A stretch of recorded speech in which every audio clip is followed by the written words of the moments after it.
ሰላም እንዴት ናችሁ? ውድ የታንኳ ኢትዮ ቤተሰቦች፣ ታንኳ ኢትዮጵያ እናንተን ሊያዝናኑ እውቀት ሊያስጨብጡ ይችላሉ ብለን ያሰብናቸውን መረጃዎች የምንለቅበት የዩቲዩብ ቻናላችን ነው። ለቻናሉ አዲስ ከሆናችሁ ሰብስክራይብ ማድረግ ቤተሰብ ይሁኑ። ወደ መረጃዎች።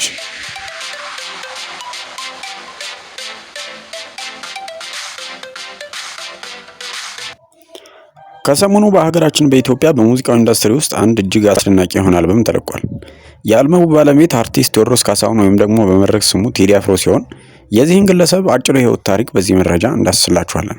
አብራችሁን ቆዩ። ለቻናሉ አዲስ ከሆናችሁ ሰብስክራይብ በማድረግ ቤተሰብ ይሁኑ። እናመሰግናለን። ቴዎድሮስ ካሳሁን የተወለደው ሐምሌ 7 ቀን 1969 በሀገራችን መዲና በአዲስ አበባ ከአባቱ ከአቶ ካሳሁን ግርማሞ ከእናቱ ከወይዘሮ ጥላይ አራጌ ተወለደ።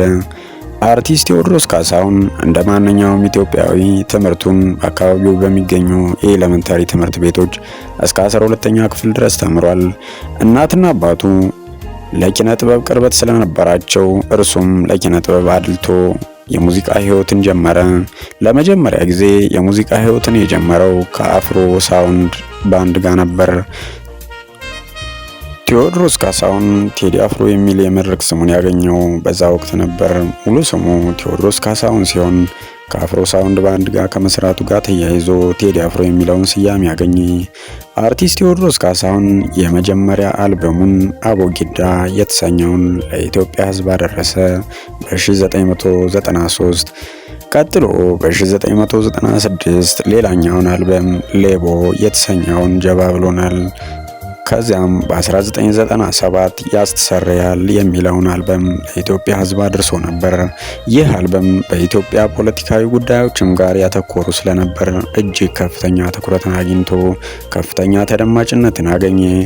አርቲስት ቴዎድሮስ ካሳሁን አራተኛ አልበም የሆነውን ጥቁር ሰው የተሰኘውን አልበም በ2004 ዓ.ም ጀባ ብሎናል።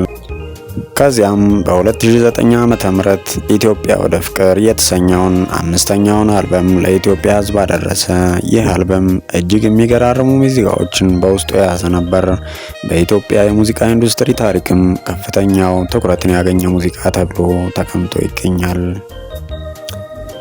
አርቲስት ቴዎድሮስ ካሳሁን ስድስተኛውን አልበም በቅርቡ ከ3 ቀናት በፊት ለኢትዮጵያ ሕዝብ ያደረሰ ሲሆን ይህ ሙዚቃም እጅግ መነጋገሪያን በአድማጮች ዘንድ ፈጥሯል። አርቲስት ቴዎድሮስ ካሳሁን ከእነዚህ ሙዚቃዎቹ በተጨማሪ ሌሎች ነጠላ ዜማዎችን በየጊዜውና በየዘመናቱ የለቀቀ ነው። አርቲስት ቴዎድሮስ ካሳሁን ለዚህ ድርጊቱ ከጎንደር ዩኒቨርሲቲ የክብር ዶክትሬትም አግኝቷል። አርቲስት ቴዎድሮስ ካሳሁን የታዋቂዋ ጋዜጠኛ የአምለሰት ሙጬ ባለቤትና የ3 ልጆች አባት ነው። አርቲስት ቴዎድሮስ ካሳሁን በሚቀጥለው የህይወት ዘመኑ የህዝብን ብሶት፣ የህዝብን ደስታ የሚገልጹ የተለያዩ ሙዚቃዎችን እንደሚለቅም ይጠበቃል።